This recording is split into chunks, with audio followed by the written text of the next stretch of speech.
Cześć, nie zgadniecie, gdzie dzisiaj znowu jesteśmy? Na dworcu.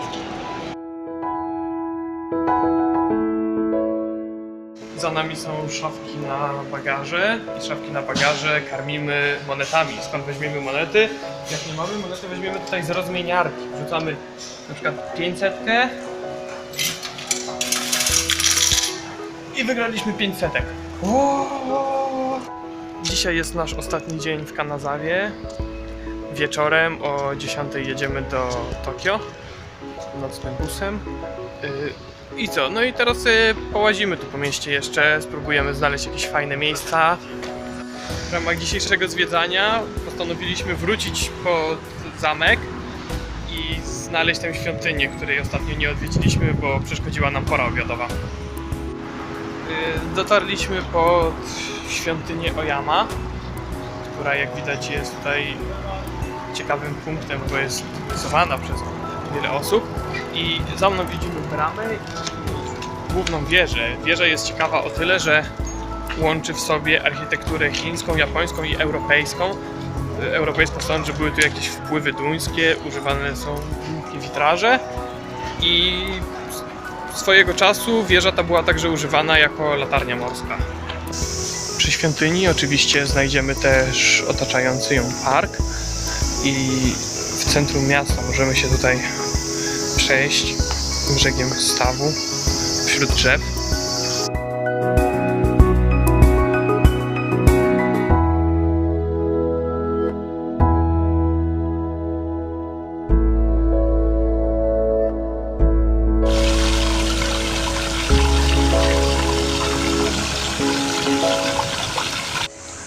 Tak chodzimy i odhaczamy sobie z mapy kolejne tutaj świątynie.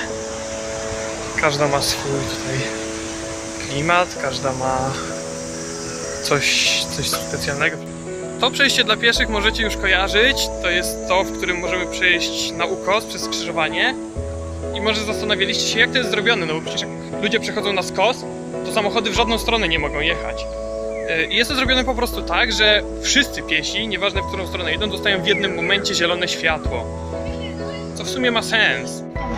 Jest po południu, przyszliśmy na obiad. O, ile miejsce zwolnił. Czekamy w kolejce. Teraz już jesteśmy w tej wewnętrznej kolejce w lokalu, więc już lada moment, już kilka osób przed nami siedzi, ale lada moment będzie nasza kolej i będziemy mogli zjeść. Ramen zjedzone, ale przyszliśmy teraz na coś bardziej niesamowitego, czyli lody podawane w melonowym ciastku melon pan, które jest tu bardzo popularne. Bułka taka o smaku melonowym. W środku ma lody. Oj, zaraz to będziemy jeść i zobaczycie. Zobaczcie, mamy tutaj świeżo wypieczoną bułkę melonową, którą zaraz tutaj pan zapakuje lody waniliowe z cynamonem. Ten zapach w tym lokalu jest niesamowity od tych ciastek, od tych lodów. Wszystko się miesza i łączy. Genialny zapach. Dostaliśmy tutaj nasze lody, nasze melonpany, o ich pyszności po prostu.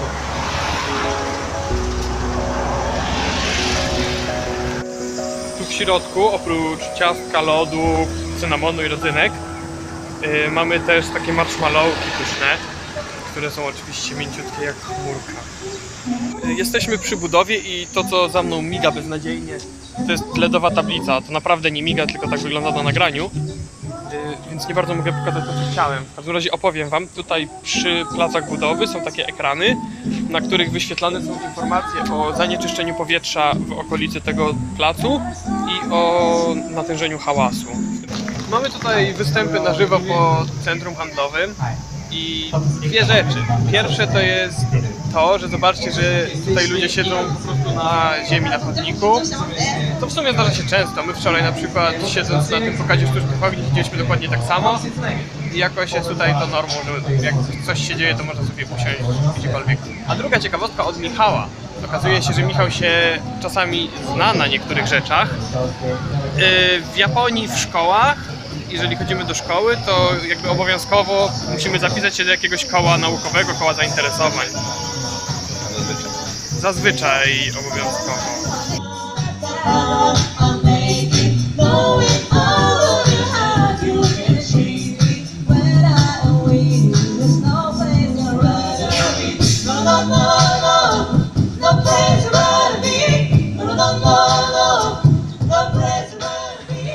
Wielka Nazawa nie jest jakimś bardzo dużym miastem, ma jakieś 500 000 mieszkańców i większość tutaj takich zabytkowych, znanych miejsc znajduje się po prostu w centrum, które już zdążyliśmy obejść i obejrzeć. A w ogóle, jak widzicie za mną te ciemne chmury, to one wyglądają bardzo deszczowo, ale znając życie, wcale z nich nie będzie padać.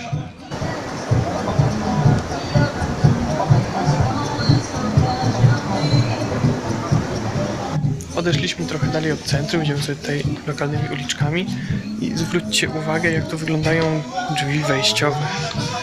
One są takie charakterystyczne. Dokładnie takie, jakie wam się kojarzą z Japonią.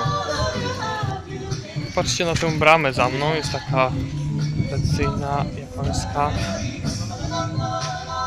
W sumie nie zamyka nic, bo mamy tutaj po prostu dziurę obok bramy. Taka technologia, jakieś pole siłowe, nawet sobie nie wyobrażacie. Wiecie, gdzie jesteśmy, nie? Po przybyciu na dworzec mieliśmy tu jeszcze parę godzin, ale to sobie zrobiliśmy w tym czasie zakupy, poszliśmy na kawkę, pooglądaliśmy Pokemony i w sumie tak nam minął czas. I co? No i za 20 minut przyjeżdża nasz autobus. I jesteśmy pierwsi w kolejce. Jakbyśmy nie byli pierwsi w kolejce, byśmy stali tak jak ci ludzie wokół. Właśnie zjadłem sobie hot doga ze sklepu. I wiecie, co ja teraz zrobię z tym opakowaniem? Pewnie je zawiozę do Tokio i tam w hotelu wyrzucę do kosza. Okazało się, że nasze czekanie i bycie pierwszym w kolejce na nic, bo staliśmy nie na tym dworcu, co trzeba. W sensie ze złej strony dworca, nie te autobusy w ogóle. O, i teraz nam pan z drugiej strony pokazuje, gdzie nasz autobus tak naprawdę się zatrzyma, bo wcześniej nas pani z informacji oszukała. Albo Michał źle zrozumiał. No kurde, piąty powiedziała. Powiedziała piątej, pokazała palcem, a to wcale nie tam, gdzie pokazała. Tutaj Udało nam się znaleźć naszego busa. Chyba jedzie tam, gdzie chcemy. W każdym razie są ładowarki przy fotelach, więc będzie można siedzieć w internecie.